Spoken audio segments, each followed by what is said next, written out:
We have our esteemed guest here with us, Shaykh Hamzah. Shaykh Hamzah is going to also be doing a workshop, inshallah, tomorrow. So I highly encourage, and as you've seen the flyers, to have the youth attend. Bring your family and friends, inshallah, and have your children come. And then, without further ado, Sheikh, the floor is yours. Barakallah fikum.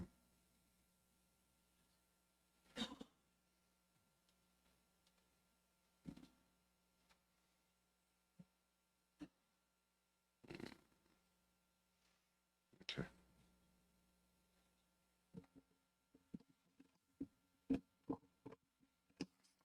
It's fine. أعوذ بالله من الشيطان الرجيم بسم الله الرحمن الرحيم الحمد لله رب العالمين وصلى الله تبارك وتعالى وسلم على سيدنا محمد سيدنا وسندنا وحبيبنا وشفيعنا ومولانا صلى الله عليه وعلى آله وأصحابه وأزواجه وذرياته وأهل بيته ومن تبعهم بإحسان إلى يوم الدين وبعد. Alhamdulillah. First of all, this is the family night discussion. The actual workshop will be tomorrow, and the actual workshop will be for the men.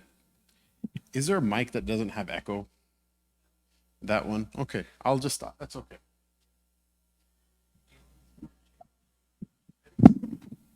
Perhaps it's proper to sit in the minbar or anything other than khutbah.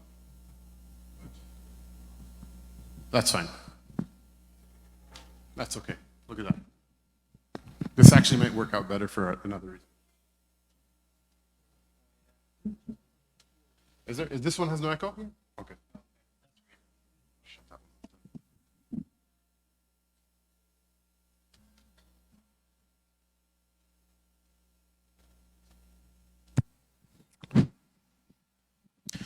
So, again, the workshop will be tomorrow. There will be a very frank discussion in it. It's not really for children, except for the fact that in our tradition, you're a man when you hit puberty. And in fact, traditionally speaking, not just amongst Muslims, but amongst all world cultures, before the advent of modern education, children were sorted by gender, not by age. Now they're sorted by age, not by gender. This causes a number of problems, which we will talk about. It's not a completely evil system, but there are some issues that come up with this system.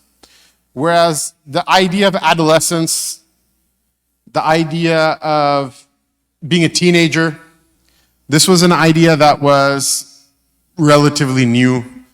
Part of the reason, for example, that we have a junior and senior year in high school is just because the economy doesn't have enough jobs for everybody, so you need to keep people tied up for some time. I really do believe that. Otherwise, traditionally speaking, children would do what their father did. In general, they would do what their father did. It's not the Sharia that you have to do what your father does.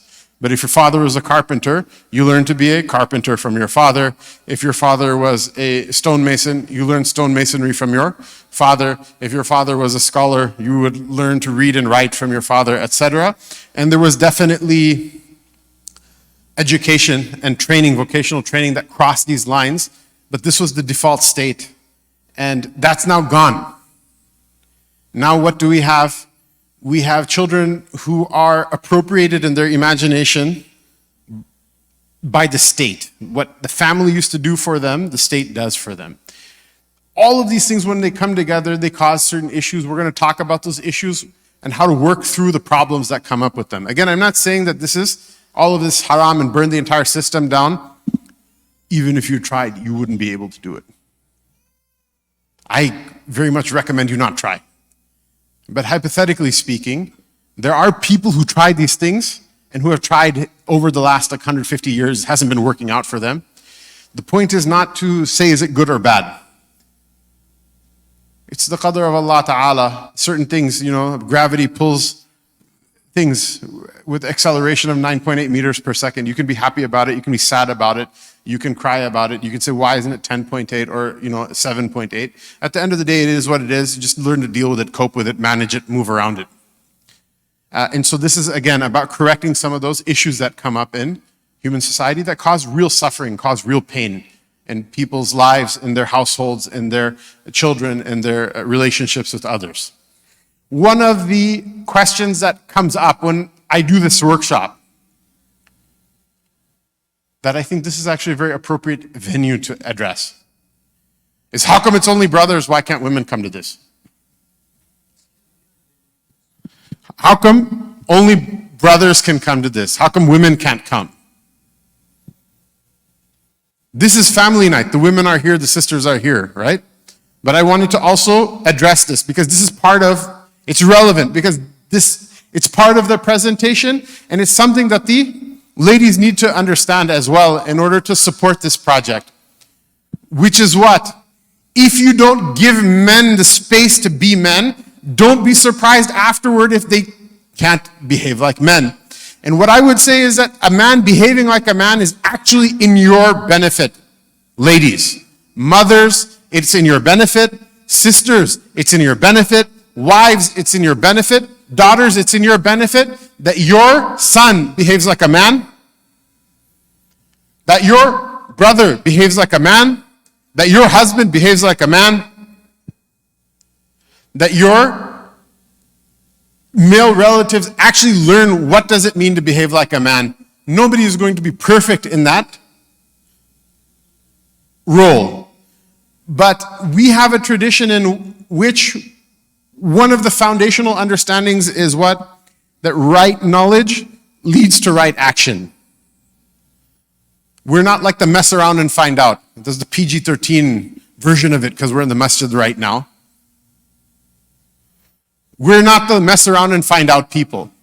What is it? Right knowledge leads to right action and not the other way around. And so it's in your interest that the brothers should have a space, that they should be empowered, they should have some sort of self-esteem, they should have some sort of dignity. And the talk about masculinity in the time and the place that we live in inevitably will go toward this idea of toxic masculinity.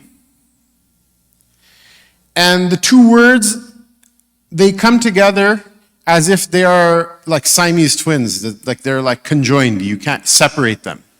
But the fact of the matter is what? Masculinity and toxicity are two very different traits.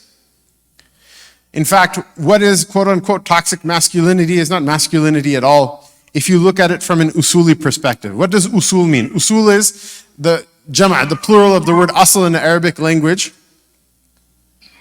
which means what? A principle. I mean, literally it means a root. Like a plant has asl, has roots, it has usul. Meaning a principled approach. We have a tradition that takes a principled approach to dealing with things. It's not an emotional approach, and it's not a descriptive approach. What do I mean? For example, something that has nothing to do with gender, at least on the face value of it.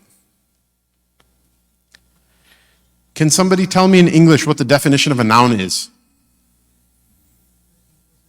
It's a person, place, or thing, but that's not a definition at all, is it? It's just examples. Right? Nothingness.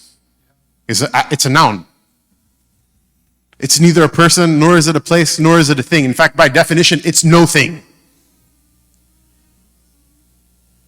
This is not usuli thinking. These are examples, but what is the asl?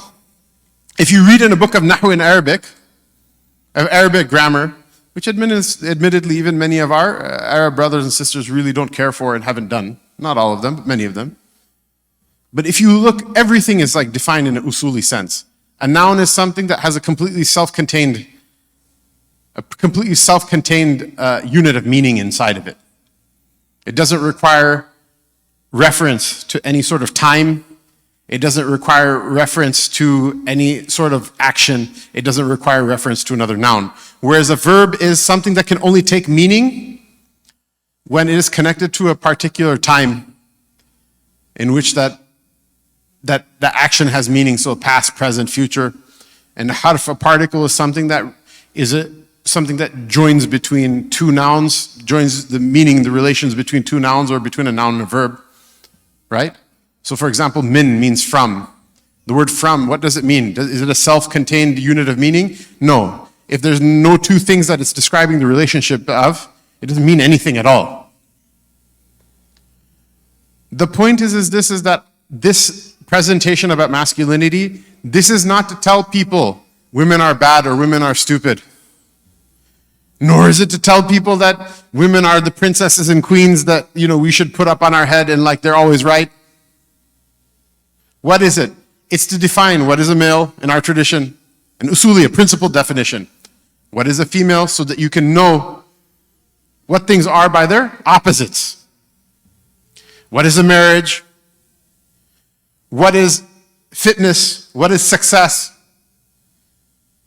What is success? What are the components of it? That a person is made up of a spiritual component. A person is made up of a mental component. A person is made up of a physical component.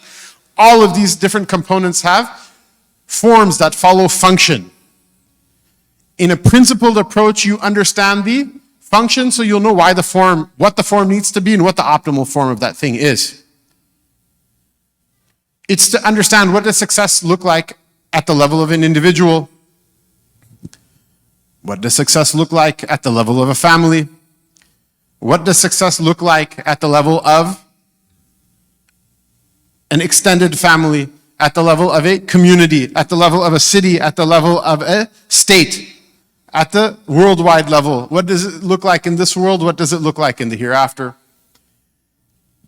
All of these discussions are actually natural extensions of the aqidah of Muslims. They're not discussions that are emotionally charged. They're not discussions of yelling and screaming. They're not discussions of how you feel about what happened to you in your life versus somebody else, in as much as the discussion about gravity, the rate at which it accelerates things toward the earth, is not about how you feel. That is the rate too fast or is it too slow? Let's get together and talk about our feelings. That's maybe someone that feels very strongly about it. Okay, that's something you should share with your psychiatrist or with your whoever you talk to about your problems or whatever. That's not what we're going to talk about. But so much of the pain people suffer is what? Is because they don't take an usuli approach to their life. They don't take an usuli approach to their education. They don't take an usuli approach to their deen. They don't take an usuli approach to their akhirah. They don't take an usuli approach to their community. And what ends up happening is they only have individual data points that define for them what success is, and that ruins them. It wrecks them. Examples. In Islam, the best of you is the best of you to his wife. It's a hadith of the Prophet sallallahu alaihi wasallam. But we're not zahiris. We're not literalists. We don't even interpret the Quran literally all the time. We only interpret the Quran literally when it makes sense to do so. Otherwise, there are so many ayat of the Quran, if you interpret them literally, it's kufr, it's actually disbelief.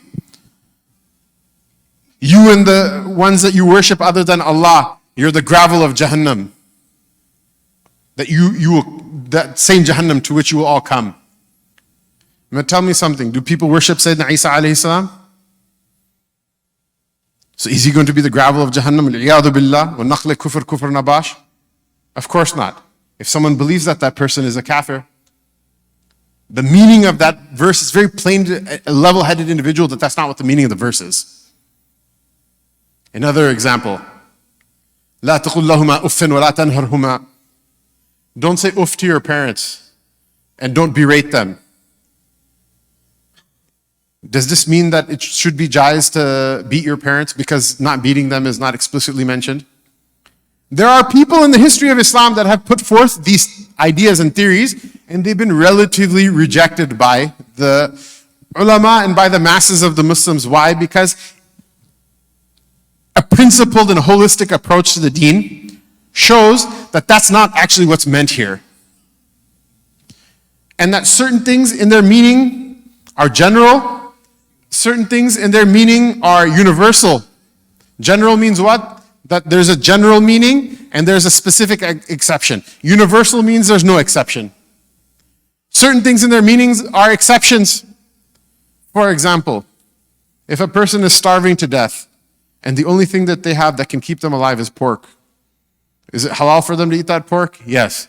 But this is a specific exception. You cannot say afterward, oh, look, see, in the Muslim tradition, we found evidence that pork is halal. It's not halal. This is an exception. People who are not used to principled thinking, people who are not used to defining things, people who are not used to definitions, right? Even the word definition means what? It's like drawing a border around something so that you can say, this thing is inside the definition, is jami' and mani'. Everything that the word indicates is within that line, and everything it doesn't indicate is outside. If something from the outside comes in, it's a bad definition. If something on the inside is left out, it's a bad definition.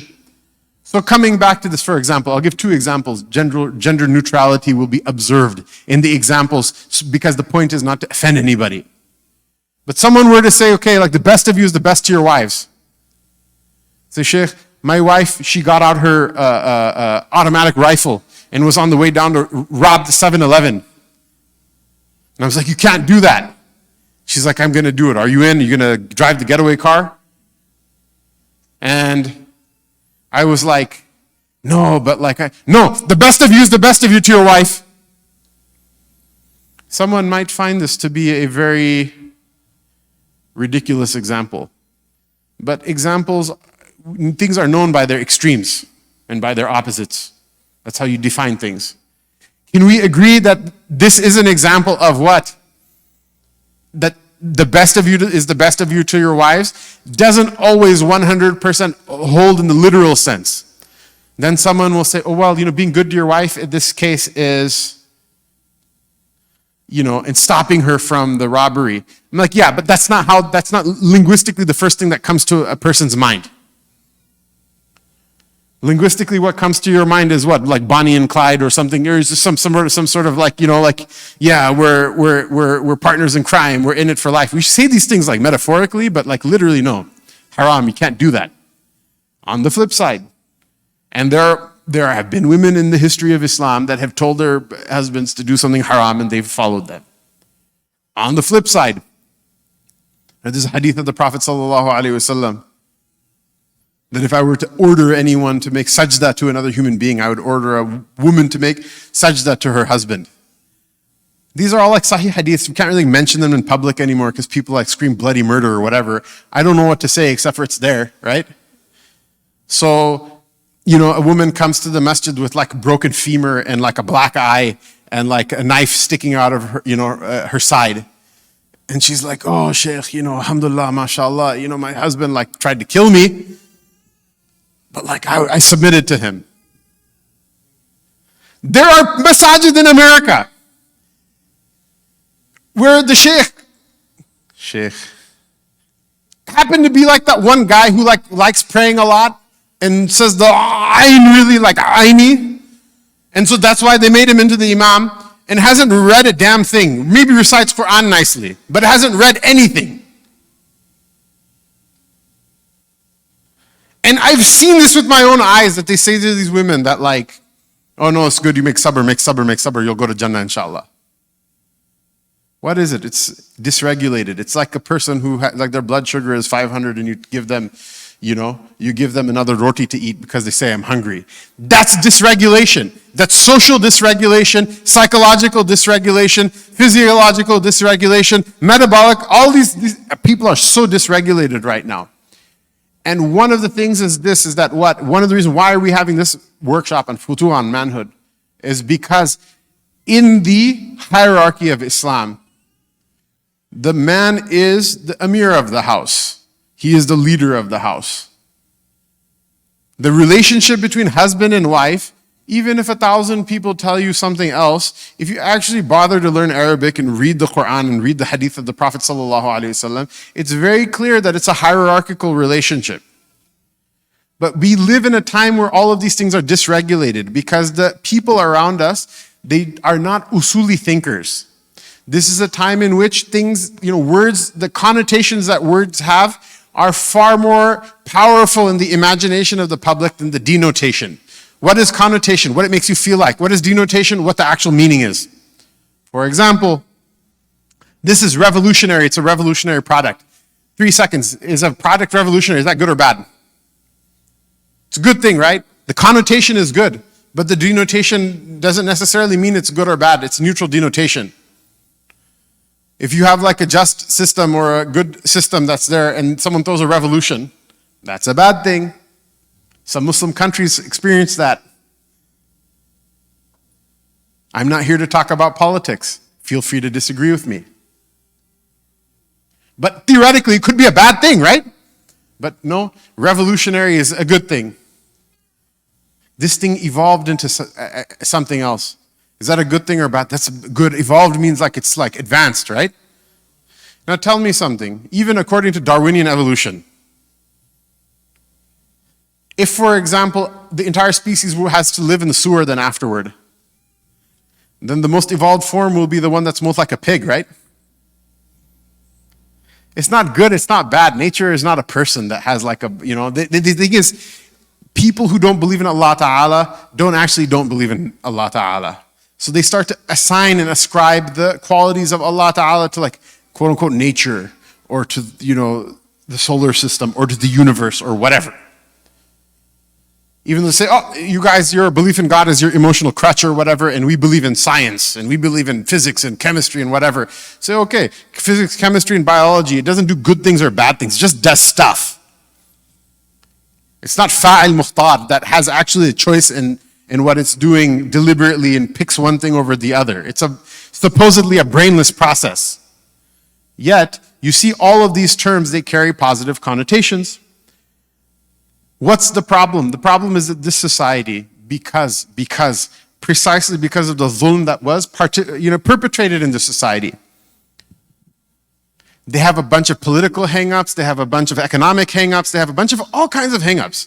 But in particular, in the context of what we're going to talk about in this workshop that will take place tomorrow, is that they have hang-ups with regards to gender, and they have hang-ups with regards to sexuality, they have hang-ups with regards to, right, the two of them are, intimately linked with one another, and they have hang-ups with regards to hierarchy and authority.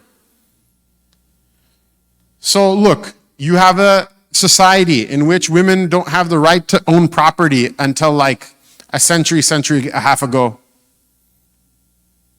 where they don't have the right to vote until like less than 100 years ago. They get up on Muslim countries that, oh, women's rights, this, that, and the other thing, right? We have a very long tradition of women owning property. We have a very long tradition of women having certain freedoms and rights that were unthinkable in the West. We don't have those hang-ups. Whereas what happens when you compress the spring so much, then you crank the jack in the box, what's going to go? Bah! It's pop goes the weasel, right? It's going to all just fly out. We don't have those hang-ups.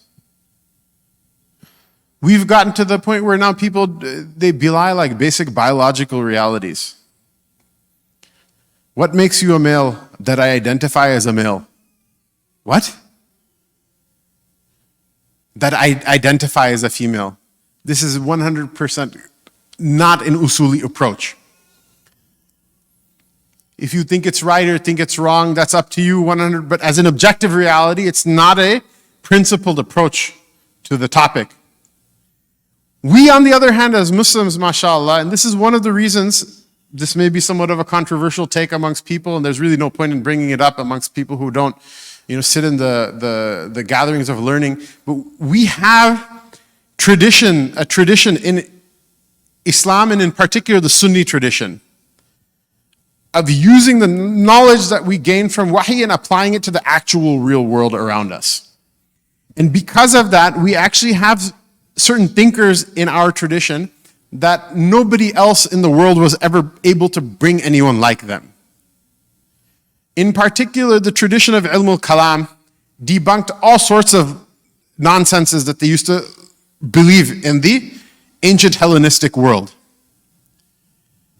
For example, the philosophers of old, they used to think that the heavens were in one sort of like perfect movement and it never changes.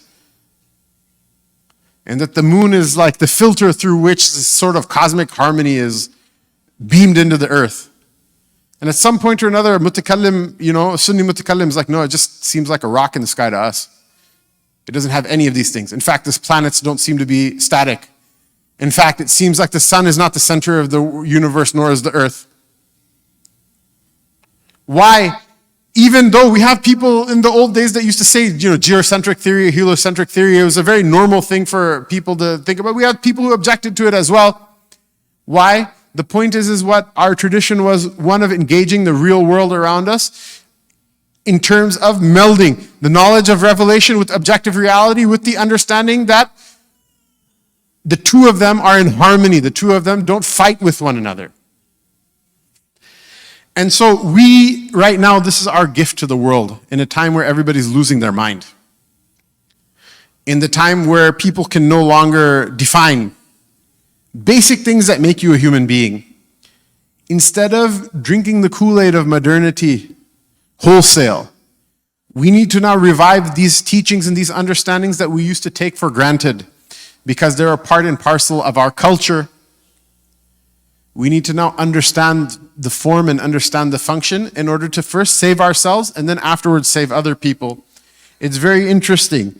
I don't know, like a side note, it's tangentially related to what the topic of tomorrow's program is, but a number of scholars of different sectarian backgrounds also, by the way, got together and drafted a very short document. It was called the Navigating Differences document, in which we clearly spell out what the Muslim belief is with regards to the LGBTQ ideology and gender ideology.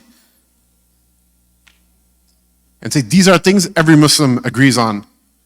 Over 300 imams signed it, prominent imams. And it's something that can be used as a proof at work that this is something that requires religious accommodation at government offices, in schools, etc. That we as Muslims can objectively get together and do this. It's not that 100 years ago Christians didn't understand that like when two males get married, there's a problem. They knew it then and they know it now. But why is it that half of the churches you drive by are flying the rainbow flag? Why is it that 3/4 of the synagogues you drive by flying the rainbow flag? Why is it that the atheists who claim they're materialists, that claim they're people who follow science and not religion, they're the ones 100%, 98.9% of them are flying the rainbow flag? This is the most unscientific thing in the world. That somebody's objectively female and you call them a male or vice versa. This is a time now that Muslim Ummah actually has something to contribute positively back. Why?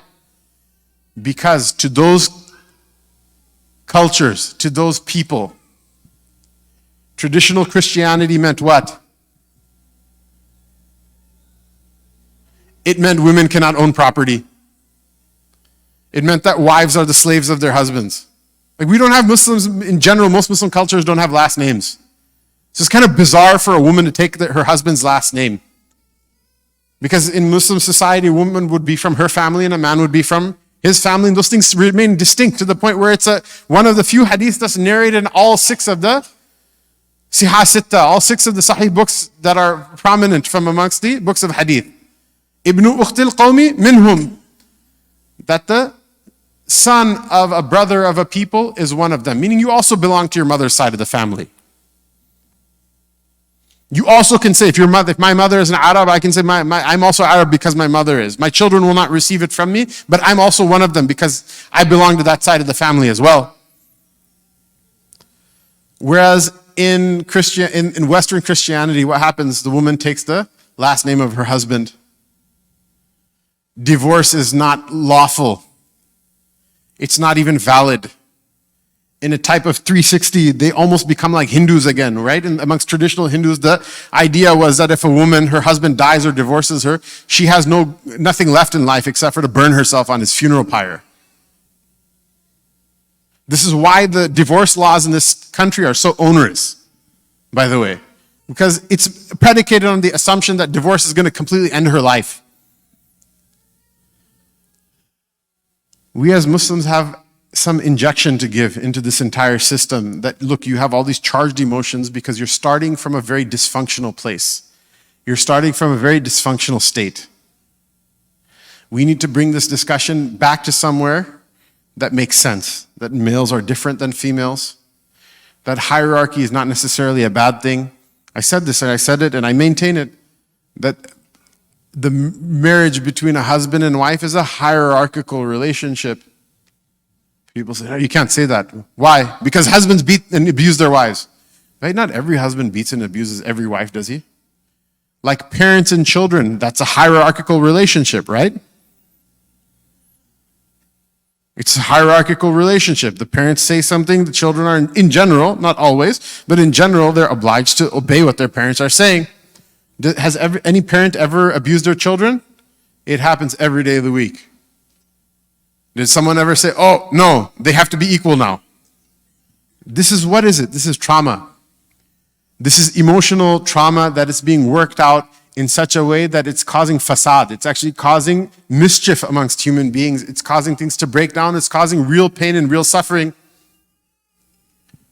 And the fun thing is that one of the reasons that, I feel like I'm in a unique position to deliver this content, other than reading the books of ilm and other than having grown up in the society and, having read different philosophers and different, like the history of different things in the society, also as a person who's looked at as a clergyman, for lack of a better term. Even though I'm not an employed imam in any masjid, but I have been in the past. What ends up happening, people come and they tell their problems to me, those problems they wouldn't tell to their parents, they wouldn't tell their spouses, they wouldn't tell their brothers and sisters, they wouldn't tell their best friend. And I see the entire thing, one after the other, after the other, after the other, that all of these things are opened up in front of me. I see certain patterns emerging as well. And given that the relationship is a hierarchical relationship between a husband and a wife, if a man comes to me and complains about his wife, I'm inclined to fault him for it first. Obviously, sometimes things are the wife's fault, but by default, I'm inclined to fault him for it first. Why? You're the emir of the house. The captain goes down with the ship.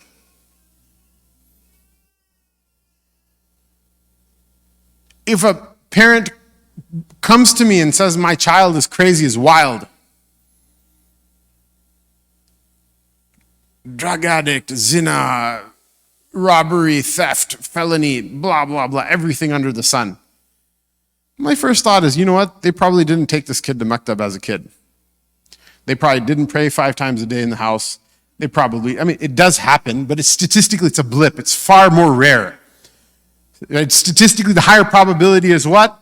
Is that things were pushed to a certain degree and then they came out of hand to a point where they're no longer culturally tolerable, and then you come and say, Sheikh, help me out. This is usually how these things work.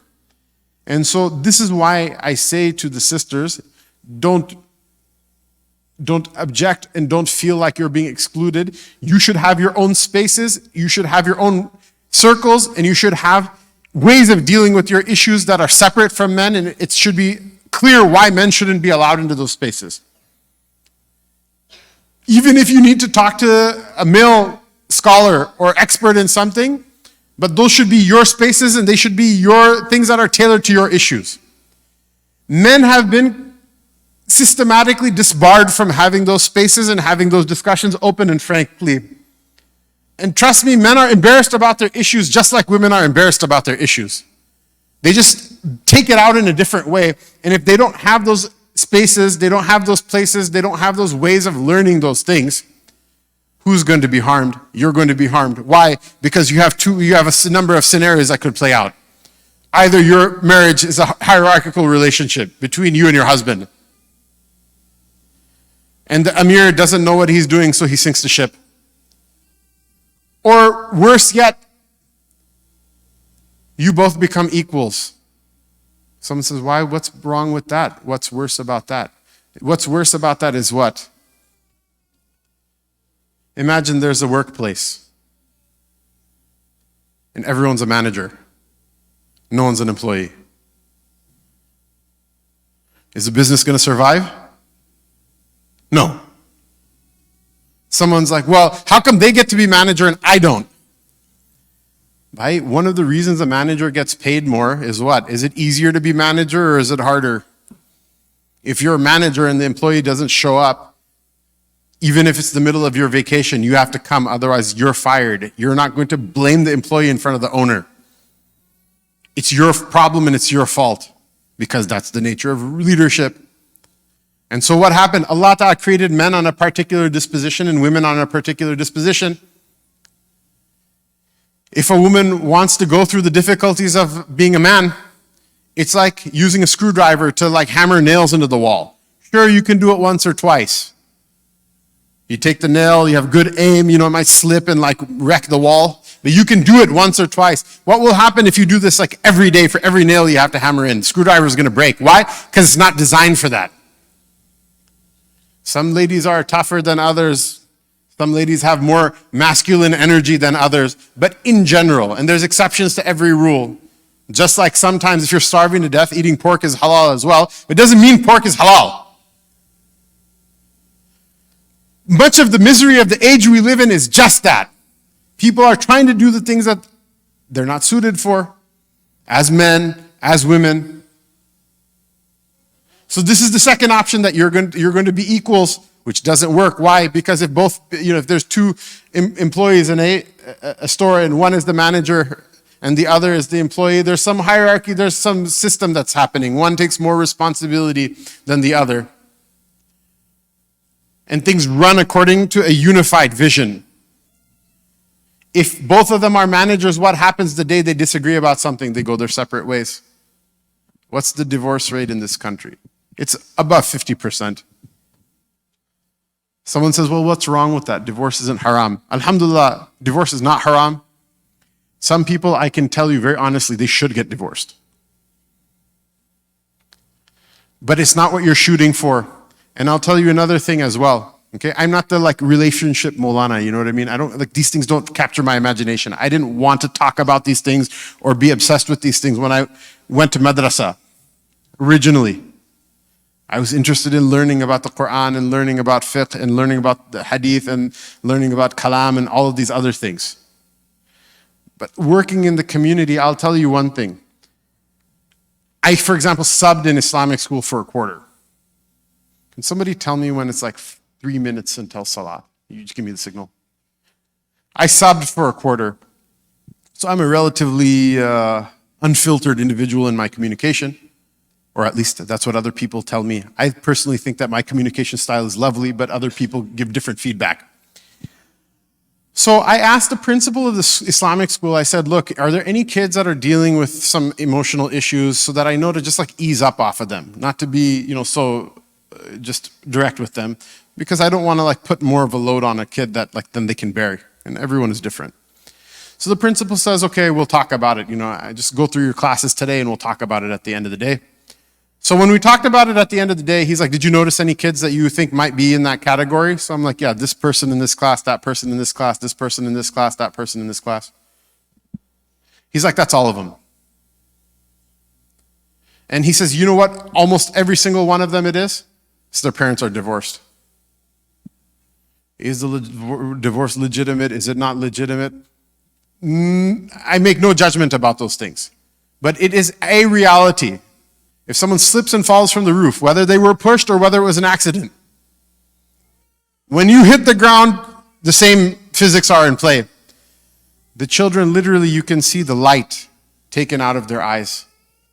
And the principal was telling me, because he also has a PhD in philosophy, he's a really good man, mashallah. He told me, he said that statistically, the ambit of problematic outcomes, starting with depression, drug abuse, alcohol abuse, suicide, atheism, every bad outcome you can think of, there's a huge jump in the amount of incidents in the children of divorce versus the children not of divorce. Now, if there are some children who are suffering from this, or somebody who one or two spouses or ex-spouses are going through this, you can obviously mitigate this by behaving civilly with one another, even if you don't like one another, for the sake of your kids, sucking it up and just trying not to make it as absolutely horrible as you sometimes feel like making it. And if you're a kid, Allah is with you, ask Him, Allah Ta'ala will help you in a way that statistics cannot see. But the point is, why in the world would people want to subject their offspring to something like that? So your three possibilities. Either your man acts like a man, which is in your favor. He hustles, he pays rent, he prays 5 times a day. This is a very low standard. Even right now, someone's like, well, I don't have demands. I'm looking to get married and a husband. I don't have like big demands. I just want him to pray 5 times a day and pay the rent. You're already like in the 65th percentile of men. That's a problem. For you as women, it's a problem for us as men. It's a problem across the board. As far as making 6 figures and being 6 feet tall, you're already like in the 90-something percentile or something like that. Like you're already, statistics don't lie. They don't care about your feelings. It kind of just is what it is. Sisters, it's in your interests because the three options are what? Either your man acts like a man. It may not be perfect. No one's perfect after the Prophet ﷺ, but he pays the rent.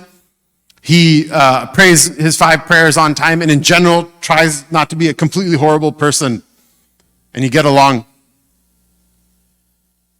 Or you're both equal, in which case both parties will split at the first sign of disagreement. Because at that time, someone has to compromise it. It's not going to be me, then so be it. Or the third option is what? It can be a hierarchical relationship, and you can be the one in charge, and your husband is the one who follows. Someone says, yeah, why can't we do that? Because you're biologically not wired for that. You're psychologically not wired like that. You're not going to be attracted to that, and you're going to basically be the hammer that keeps, the screwdriver that keeps hammering the nail into the wall. And it's going to wear really thin really soon. It's not an ideal outcome. Some of our mothers and our sisters, they had to do these things. Why? Because they're widows from war.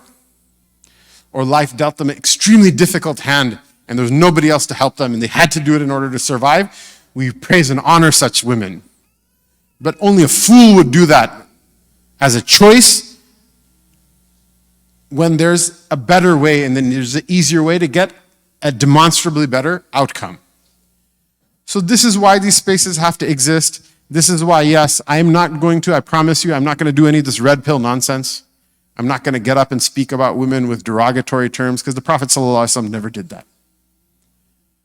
I'm not going to get up and cause men to disrespect their wives and their daughters because the Prophet ﷺ never did that. And indeed, the best of you are the best of you to your wives. And indeed, a man who raises 3 daughters well, this is itself a ticket to Jannah or 2. And indeed, a man who treats 3 of his sisters well, this is their ticket into Jannah or even 2. As the Rasul sallallahu alayhi wasallam said, "Sadaqa Rasulullah sallallahu alayhi wasallam." He spoke the truth. Everything he said was the truth. Alayhi salatu wasalam. But we are going to talk about what does it mean to be a man. What are the virtues of being a man? And that is not something you should resent or fear, but it's something that's in your best interests. And it's something that, inshallah, you'll see some sort of betterment in your sons and in your fathers and in your brothers, inshallah, from it. Allah subhanahu wa ta'ala give all of us so much tawfiq. Wa sallallahu ta'ala ala rasulihi sayyidina Muhammad wa ala alihi wa sahbihi ajma'in. Inshallah, it's going to be a frank discussion. In order to facilitate that, again, no sisters will be participating. If the sisters want to have a separate program, they can have sisters deliver it. And I've also done those programs before where I'll sit and talk to the sisters about these things as well, if that sounds like a good idea to somebody. But the point is, people should have their own spaces where they can work on themselves and they can better themselves. And we're not going to do it alone. We have to come together in order to do it. Because shaitan, goes after the lone wolf. A lot of the psychiatric stress, pressure that breaks a person. Because some stress is going to happen. It's part of life. If it wasn't, then we'd be in Jannah already, right? But we go on this path together. We help one another out. If we don't have those spaces where we can, talk about these things and deal with these things as men and as women. And generally, actually, men are far more isolated in the way that they live nowadays compared to what was, centuries past and in previous cultures and previous places where people used to be. Without those spaces, it's going to be a very perilous path. I'm on this path. Why don't you take it with me as well? So inshallah, it will be for the brothers and it's not going to be recorded.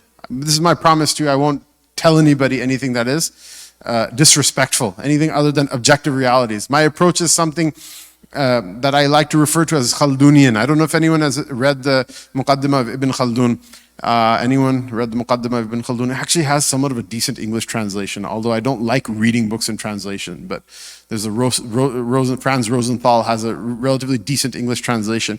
He basically, they say he's the father of sociology. This is somewhat of an understatement. He basically describes how societal organization happens based on material realities. Even though he's a scholar, he was actually a qadi, he was actually a judge. He's like a kind of apex level of scholarship that he had. But he was a courtier of the Mamluk Sultan of the Ayyubid and Mamluk Sultans in Egypt and in Syria. He was such a famous person for his intelligence. Actually, Tamerlane, when he sacked Damascus, he actually tried to abduct him so that he could work for his court. And Ibn Khaldun was very shrewd and slipped away from that. He said, this guy's a homicidal maniac. I don't want to deal with that. I'm sorry if any Uzbeks are in the crowd. They may resent me saying that, but the guy killed a lot of people. But the point is that he really, his analysis of how society works without having to take recourse to untangible explanations. This is the style of discussion and exploration and exposition of this topic that I'm trying to take. So inshallah, like it's not going to be like, yo, man up, man, we're going to go to the gym. That's all great. You already know all those things, you know. It's going to be a very technical approach, inshallah. And in the technical approach, when you understand how things work, it helps you actually to be able to like practically implement it better than just being given a motivational speech. Allah Ta'ala give us all tawfiq. Inshallah, how much time do we have until the Isha? You have 4 minutes? Okay. You have 13 minutes? Okay. Anyone needs to go and make wudu, go ahead and make wudu. If there are questions about something, inshallah, go ahead and ask. I will give priority to questions to clarify something I said, and then afterward to those things that are on topic. So are there any questions? Sisters, this is your shot as well, inshallah. If you have some fear or concern or whatever, you need to call me out. This is your big chance, inshallah. Brothers and sisters, all of you, mashallah. I realize it's a sensitive topic, but the point is, we have to talk about these things, otherwise we're going to continue to suffer. Sir.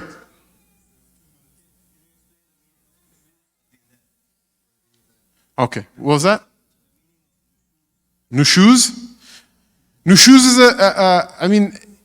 the legal meaning of nushuz means basically the failure of one of the two spouses to render their spousal duty. And it means something different in the context of a wife, and it means something different in the context of a husband. Basically, there are certain marital and conjugal rights that a husband has over the wife within reason. So nushuz would be a refusal to render those rights, and then nushuz for a man to a woman is to like abuse her and beat her and like cuss her out in a way that's not tolerable.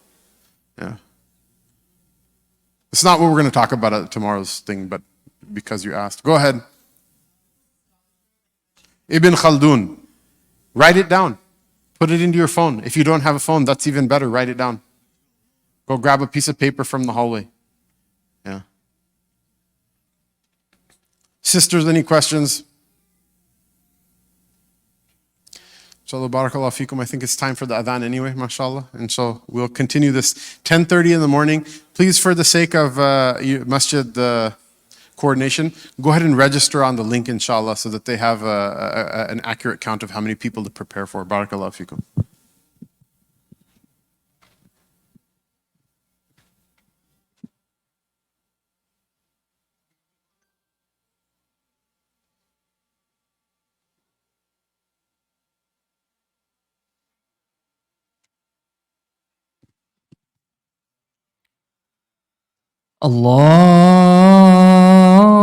الله أكبر الله أكبر الله أكبر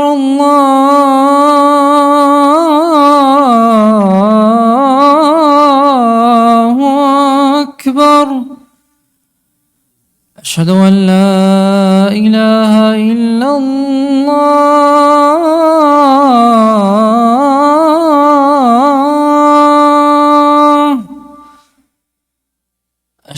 أشهد أن لا إله إلا الله.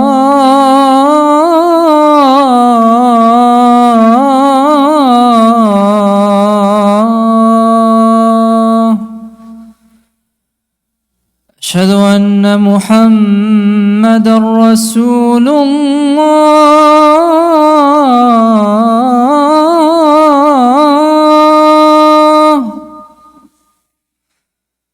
أشهد أن محمدا رسول الله.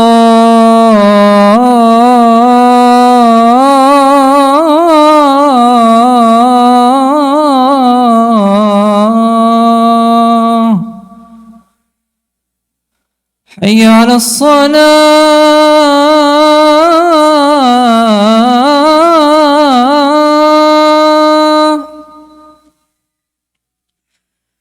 حي على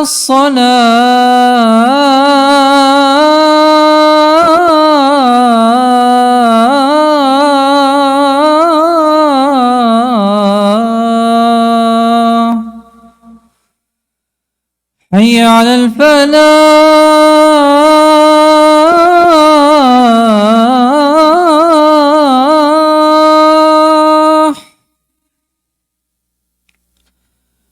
حي على الفلاح.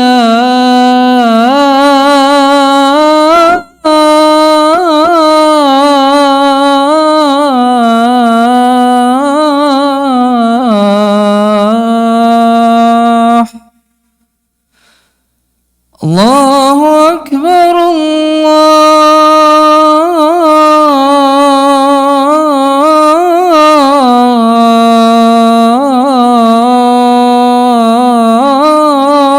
الله أكبر. لا